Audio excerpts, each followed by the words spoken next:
Friends, so far we have covered some general aspects of the short story that is under discussion, and as I told you, these points directly relate to the characters or the situations that occur in the short story. So from here we can take up some important concrete aspects of the story with respect to the characters, the kind of pressures that the characters exert on the consciousness of the central person, that is Nadia, the bride or the betrothed who is there in the story. So important characters in that sense in the story are, just apart from Nadia, Andreevich, Nadia is betrothed to. This is the future husband, the would-be husband of the person who is engaged, Nadia. Then his father, the husband's father, Andrei. So you can imagine that when she goes to in marriage to another person, then she'll be the wife of Andreevich, and there'll be a father-in-law also at the place. Alexander Timofeyevich Sasha, distantly connected with Nadia. What is this person doing? Distantly connected with Nadia. She is betrothed. She is going to marry. She is going to settle down in the neighborhood of the small town, and she'll remain all her life there. She might be coming back to her parental home and then go back, and that's how is going to be the boundary of her married existence. So what is this person doing who is distantly related to her and who is going to play some role in the story? This is the question that straight away comes up as you read the story, and his name is Sasha.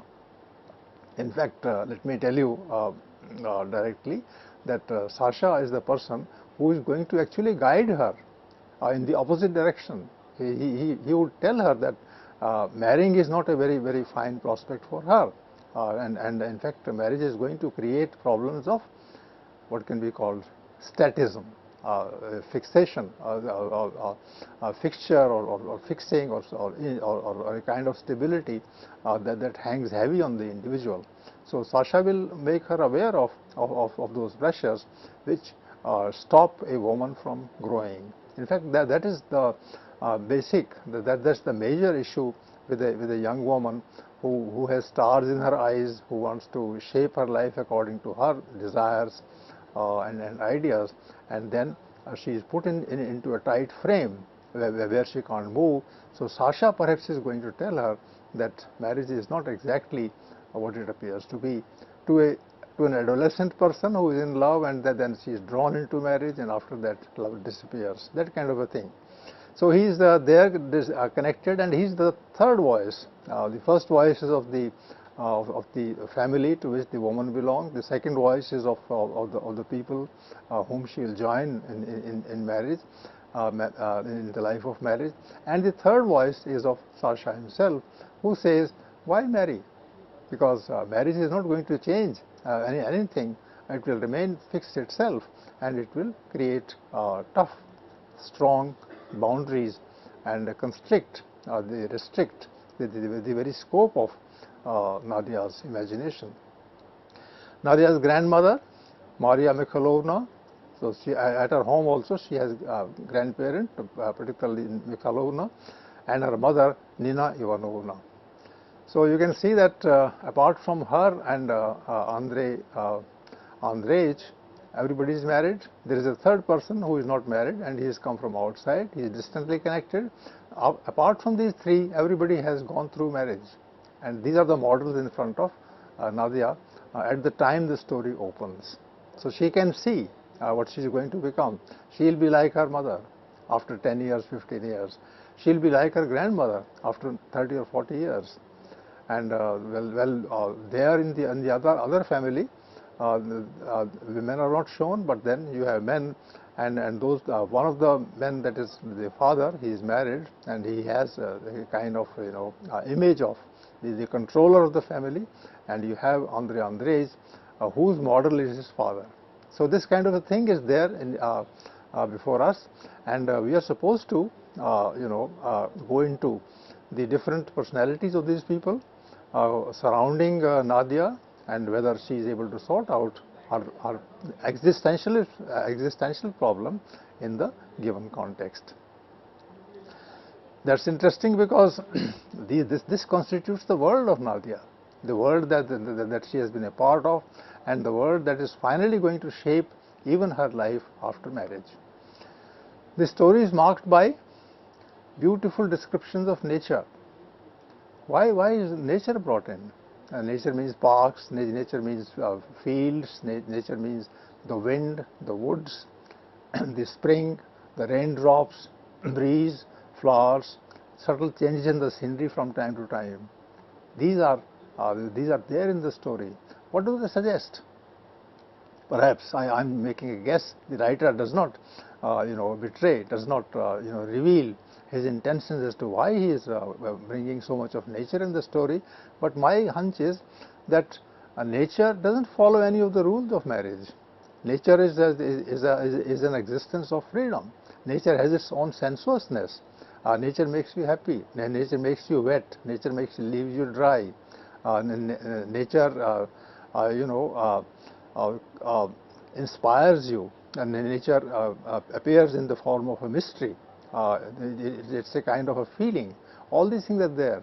How are they connected with the theme of this particular story is anybody's guess. And my guess for that sense is that the kind of spontaneity and self-fulfillment that is represented by nature, that is at stake so far as the story of Nadia is concerned. So nature is there, and you will see beautiful descriptions in the story, sometimes half a page, sometimes even more, and at every stage nature is going to be different. At one place it will be breeze and flowers and colors, at another it can be snow, at a third it can be a storm. It can change also from one place to another, and that actually is the condition of the mind of the central character also. Now this is something that the writer will not say directly, but then if you are reading about Nadia and you are reading about the lawn, you are reading about the breeze, then of course you can't stop correlating the two things, nature and human life. So that is a kind of a person that the writer is, and he wants to bring in this aspect very clearly. Different phases of nature are used to denote changes in the circumstances of Nadia. So if Nadia is happy, nature is happy. If Nadia is exploratory and is concerned about things that she doesn't understand, then nature can also appear mysterious. In fact, there are discussions. I'll not go into that because that will take away from the central question of the story. That Nadia's mother initially was interested in hypnotism. Later on, she became interested in transcendentalism. And what are these things doing, in the story? It's about a marriage. And what is hypnotism doing? Because perhaps in the case of Nadia's mother, after some time, marriage stopped playing a role, and her mind started going into other directions of knowledge. That seems to be the connection. The writer once again does not leave a clue with us, but then we can raise this question and we can guess an answer. So nature is shown to be playing its own important part in the destiny of Nadia. Why do I use the word destiny? Because certain things, are fixed for us. Come what may, whatever the situation, what we do is under the pressure of circumstance. That is what destiny is. Destiny is already there to shape our future and to take us along our present towards a fixed path. That is what destiny is. And so far as Nadia is concerned, destiny is something that she is confronting at the moment. The two places find special mention in the story. Which are they? Moscow and Petersburg. It's a provincial town where the woman has stayed so far, but she will be going to Moscow and she'll be going to Petersburg. Why? Once again, the question is posed, and something happens, in Moscow, and something also happens in Petersburg, but then the writer is simply taking the character, letting the character go there and live a life of a kind that is different from the one in the provincial town. In the former, that is Moscow, Sasha lives as a working architect. Now see, it's important that his mind is taken up with architecture. He's not a very bright student of architecture, but then he's spending his time meaningfully in the world of architecture. Architecture is art, is planning, is experimenting with spaces, making buildings, planning buildings, thinking of certain aspects of life. And aren't we all, in an extended sense, architects of our own destiny, architects of our own life? So see the metaphor. It's a profession so far as the preoccupation of an individual is concerned for earning his bread, but then architecture is a kind of a pattern that surrounds us, and in fact within those surroundings it also tells us up to what point to go and where to stop. Nadia goes instead to Petersburg for a year to receive education. She will not stay in Moscow. She goes with Sasha to Moscow, but from there she independently goes to Petersburg. The writer lets us know that there might be a school or a college. Then there might be a hostel there in Petersburg. It might be a center of education in Russia, where the central character Nadia will go, stay, and spend a year. And up to Moscow, she will go with Sasha. She will run away with Sasha to Moscow, and then Sasha stays there because he doesn't have any work in Petersburg. But he asks her to go to Petersburg and get education there. Nadia goes instead to Petersburg for a year to receive education. What does education mean to her? I have already explained it, but let me repeat that education actually is the attainment of knowledge, and that knowledge is going to be different from the kind of knowledge that the family gives. The family structure, which is totally based on marriage, is a structure where all the roles of the young woman, of the mother, of the old woman are well defined.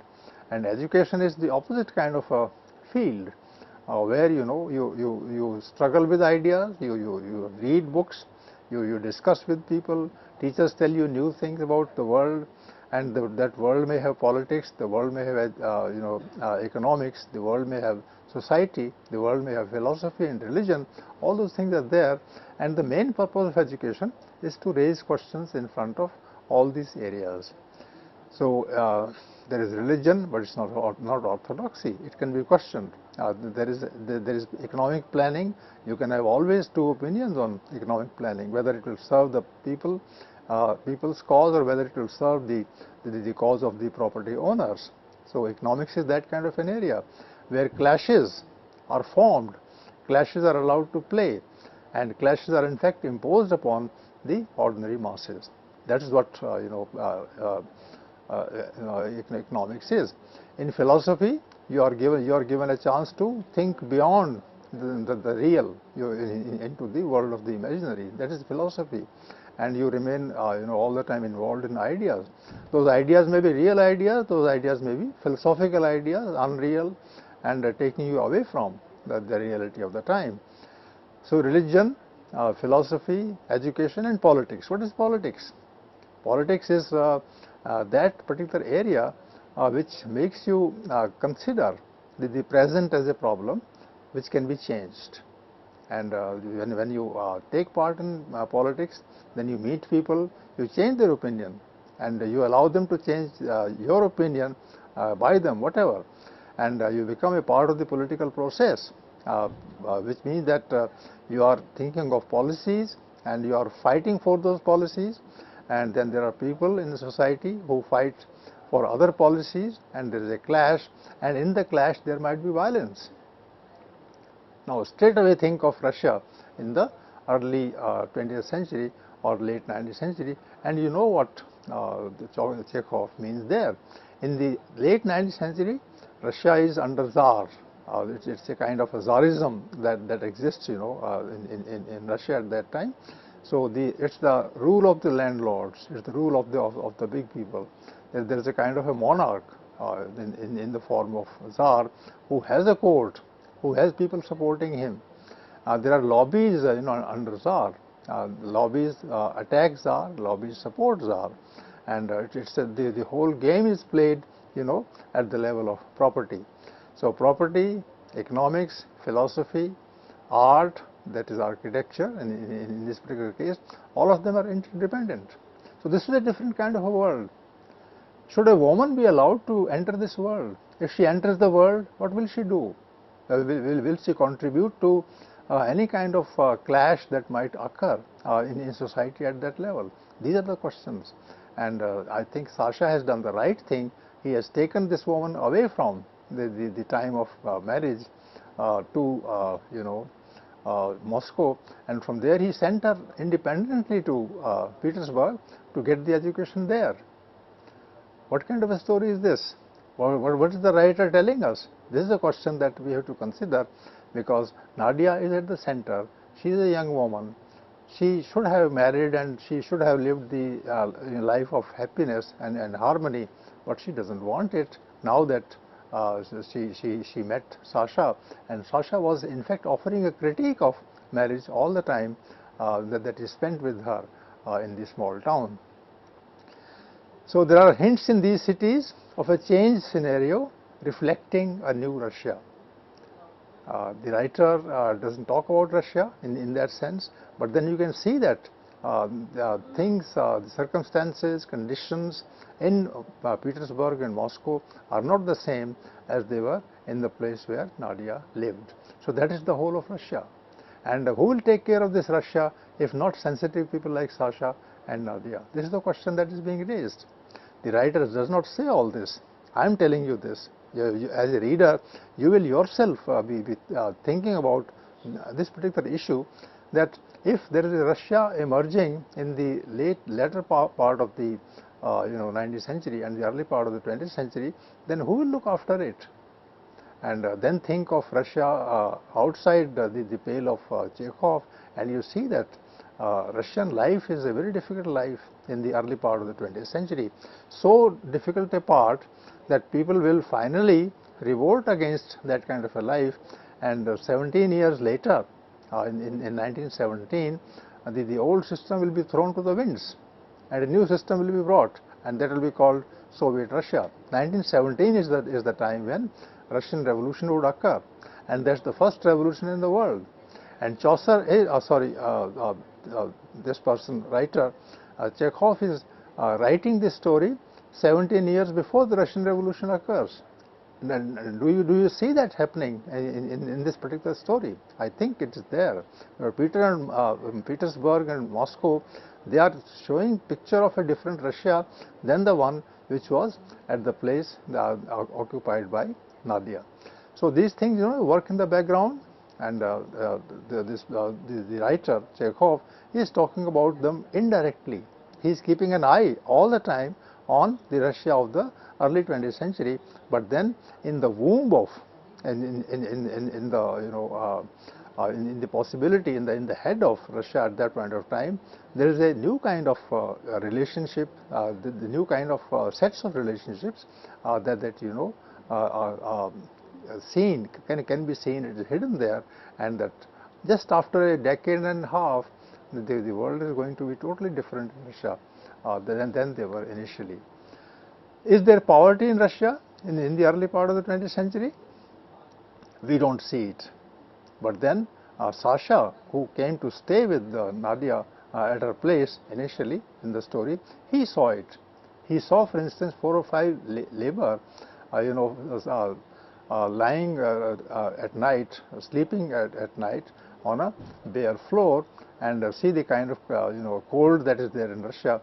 And if people can't cover their bodies at that point of time, and they lie like that, then you can see that somebody has to think about these people also, who work very hard, who in fact prop up the system of the court of Tsar, system of the supporters of Tsar, and these landlords who are the in-laws or the parents of the central character, Nadia.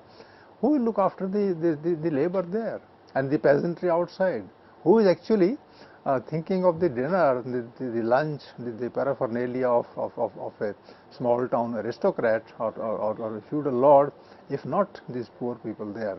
So there is a Russia of the poor people, there is a privileged class in Russia, and the writer is not talking directly about it, but is showing it, and showing it through the ideas of the character called Sasha, who says very clearly to Nadia that she has to leave the place and she has to go elsewhere, and she can then decide which side of Russia she would like to prefer focusing upon.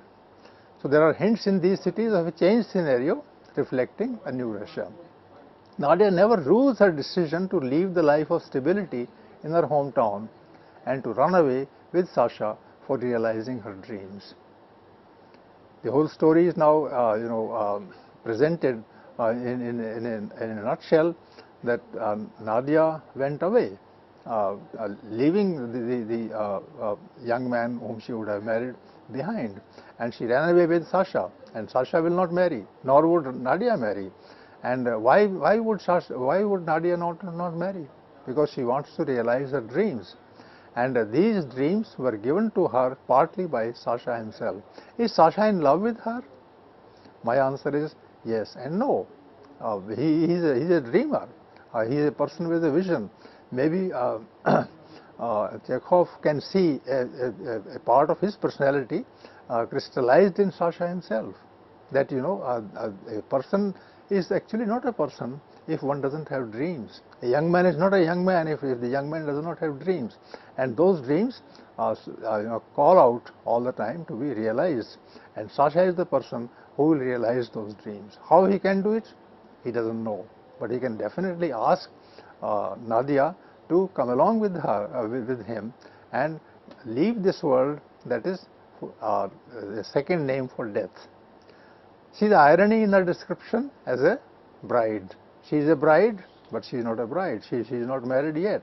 She is a bride to be. She is a person who is going to marry, but she will not marry. So what kind of a bride is one? She is left in the cold, and therein lies the hope.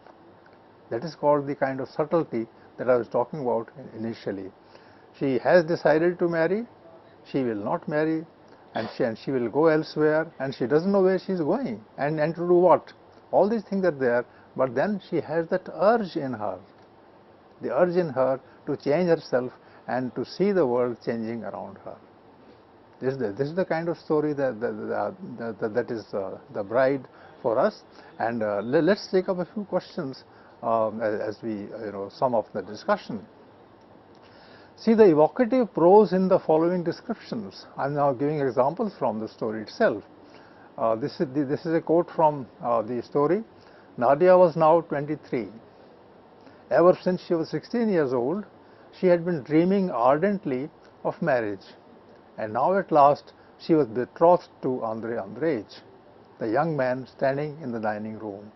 She is facing him in the dining room, and she is going to marry him very soon, and that is what the situation is in the beginning of the story. Then it continues like this. Nadia was now 23.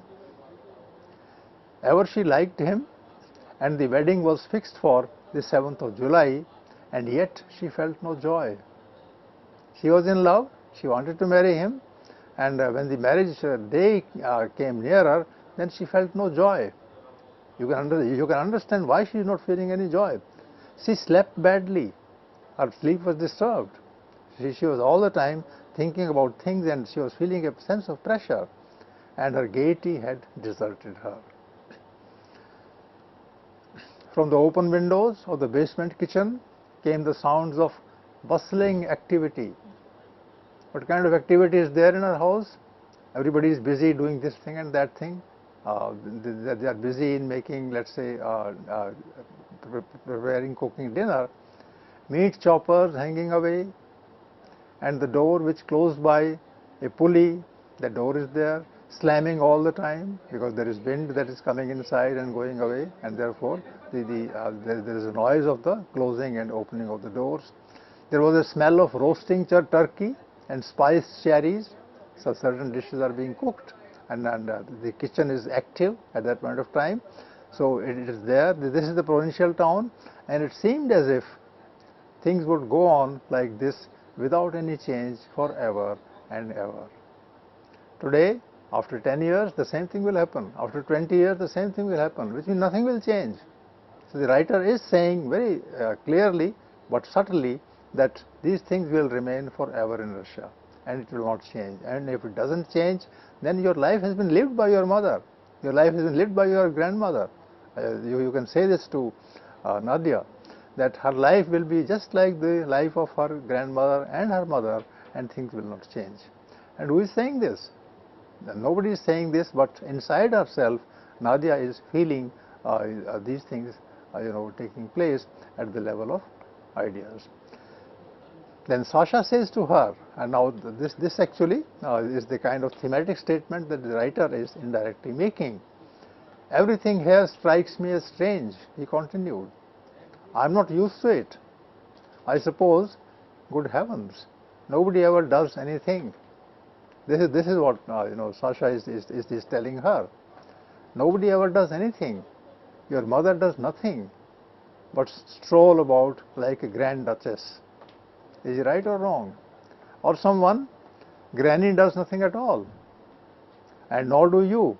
He's talking to Nadia. She doesn't do anything. And Andrej, your fiancé, he does nothing either. So what's happening in Russia, in a small town? There's a family which is busy doing all these things, and Sasha says none is doing anything. All people are doing nothing. And if this nothingness has to continue, then this will be a second name for death. The question to be considered is, how does this story distinguish itself from other literary genres such as long fiction, short essay, long comment, stray observations, or sharing of a vision?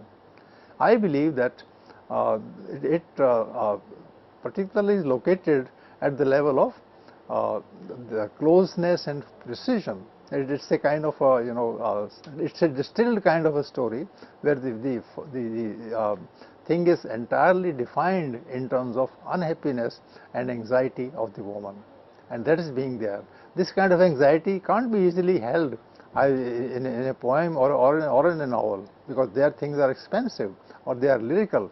But here, precisely it can be said that the person is not only unhappy, the person is absolutely non-functional at the level of the mind. So that way it can be done only through a story where the state of mind of a character is precisely depicted, and there one comes to a stop. Then I'll finally close the discussion with the quotation, with the idea that Chekhov in this story actually is making a comment about the Russian life and its stasis that existed in the early part of the 20th century, and that this kind of theme is still relevant to us, and it goes to the credit of Chekhov that he is able to raise so many questions about matrimony, about the death in reality, the death in life, and all those things with such a sharp focus as is there in this story. Thank you.